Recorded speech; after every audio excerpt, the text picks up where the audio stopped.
Hello guys, welcome to our YouTube channel. వెన్నెలవే 12 parts video చూసిన తర్వాత ఈ వీడియో చూడండి. వెన్నెలవే పార్ట్ 13. నిజంగా నాన్న కూడా దగ్గరుండి ఎప్పుడూ నాకు ఇలా చెప్పుండరేమో. నాకు మంచిగా అనిపించింది.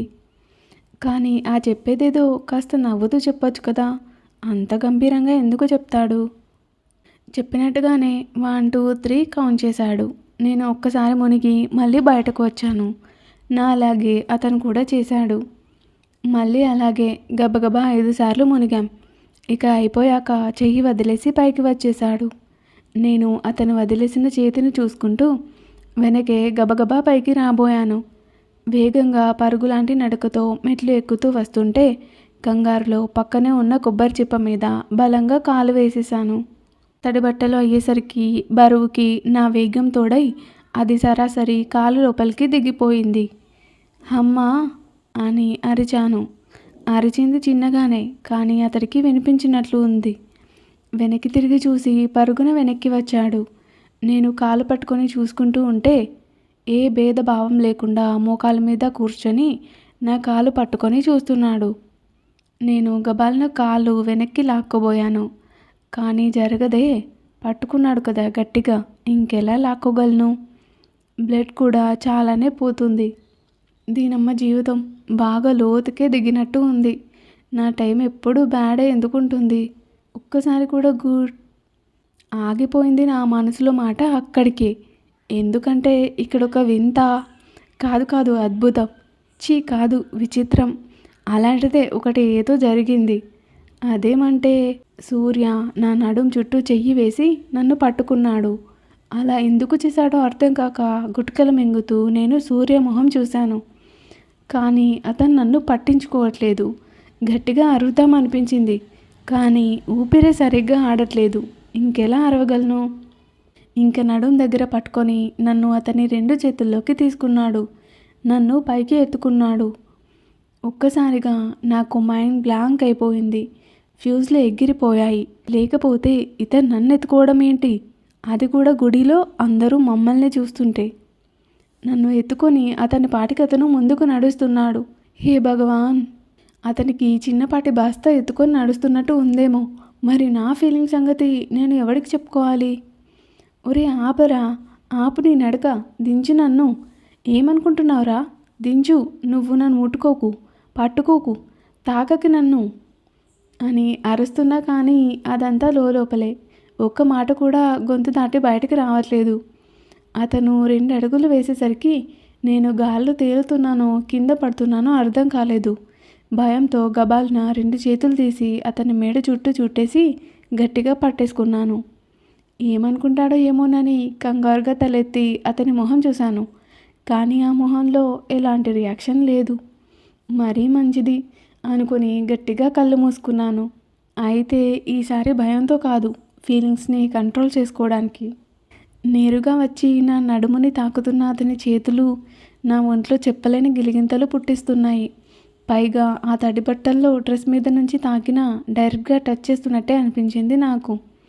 అది కాక ఒకరికి ఒకరం అంత దగ్గరగా ఉండేసరికి అతను నడుస్తూ వదిలే ఆ వెచ్చని ఊపిరి నేరుగా వచ్చి నా మెడ మీద తగులుతోంది. ఆ ఊపిరికి నా ఒంట్లో పులకరింత కలుగుతోంది. అతని గుండె శబ్దం సరాసరి నా చెవులని చేరుతూ సుమధురమైన సంగీతంలా మారుమ్రోగుతోంది నా చెవుల్లో. అతని స్పర్శ నన్ను పూర్తిగా తనకి దాసోహం కమ్మంటుంది. అతను అలా మోస్తున్నంతసేపు ఊపిరి తీసుకోవడమే కష్టంగా మారింది నాకు. మొత్తం కళ్ళు మూసుకొనే ఉండిపోయాను. కాసేపటికి నన్ను దింపి చైర్లో కూర్చోబెట్టాడు. పూజారి గారి ఇల్లు అనుకుంటాను అది. నానమ్మ పసుపు రాయబోతే మంట పుడుతుందని భయంతో నేను కాలు వెనక్కి పెట్టాను. అది చూసి వెళ్ళి ఎక్కడి నుంచో ఫస్ట్ ఎయిడ్ బాక్స్ తీసుకువచ్చాడు. క్లీన్ చేసి కట్టేసి వెళ్ళిపోయాడు. నానమ్మ నవ్వుకుంటూ బయటకు వెళ్ళిపోయింది. స్వాతి వచ్చి చీర కట్టింది పూజ కోసం. ఇందాక ఎలా ఉంది అని నన్ను అడిగిన చీర ఇది నా కోసమే తెచ్చారన్నమాట. ఆమె బాగా మాట్లాడుతుంది కదా, ఇంకా అడిగేద్దాం అనిపించి నోరు తెరిచాను. ఈ చీర నా కోసం తెచ్చారా అనగానే అవును వదినా, మీకోసమే అంది. మరి ఈ బ్లౌజ్ ఎక్కడిది? నా సైజులో ఈ డ్రెస్ ఎక్కడిది? నేనేం కొలత ఇవ్వలేదు కదా అని అడిగేశాను. ఆమె నవ్వింది. నేను వింతగా చూశాను. ఈ పిల్లకి ఏమైనా తిక్క? నేనేమైనా జోక్ చేశానా? క్వశ్చన్ అడిగితే ఆన్సర్ చేయకుండా నవ్వుతుంది ఏంటి ఈ పిచ్చి పిల్ల అనుకున్నాను మనసులో. నాకు కోపం కూడా వచ్చింది. ఇంతలో నానమ్మ వచ్చింది అయిపోయిందా అంటూ. అయిపోయింది అమ్మమ్మ, చూడు నీ మనవరాలు ఏమడుగుతోందో అంది. ఊరి దేవుడా, ఇది కూడా చెప్పాలా అనుకున్నా కోపంగా. ఏమడిగిందే? నా మనవరాలు ఏమడిగినా సరే అది నువ్వు చేయాల్సిందే మరి అంది నవ్వుతూ. అది కాదే, ఇక్కడ తన కోసం బట్టలు ఎక్కడివి అని అడుగుతోంది అని నానమ్మతో చెప్పింది స్వాతి. నానమ్మ గట్టిగా నవ్వేసింది. నాకు చిరాకు వచ్చింది ఆ నవ్వెందుకో అర్థం కాక. ఒకవేళ నేను ఇలా అడగడం తప్ప? నేనే అసలు అడుగుండాల్సింది కాదేమో, నాకు బుద్ధి లేదు కదా. నేను అలాగే బెరుకుగా చూస్తుంటే నీ కోసం మన కన్నయ్యే దగ్గరుండి తీసుకువచ్చాడు జానమ్మ అంది నవ్వుతూ. ఆ మాట వినగానే ప్యాక్ అయిపోయింది నాకు. వాట్? అతనా? అతను నా కోసం? నా సైజు అతనికి ఎలా?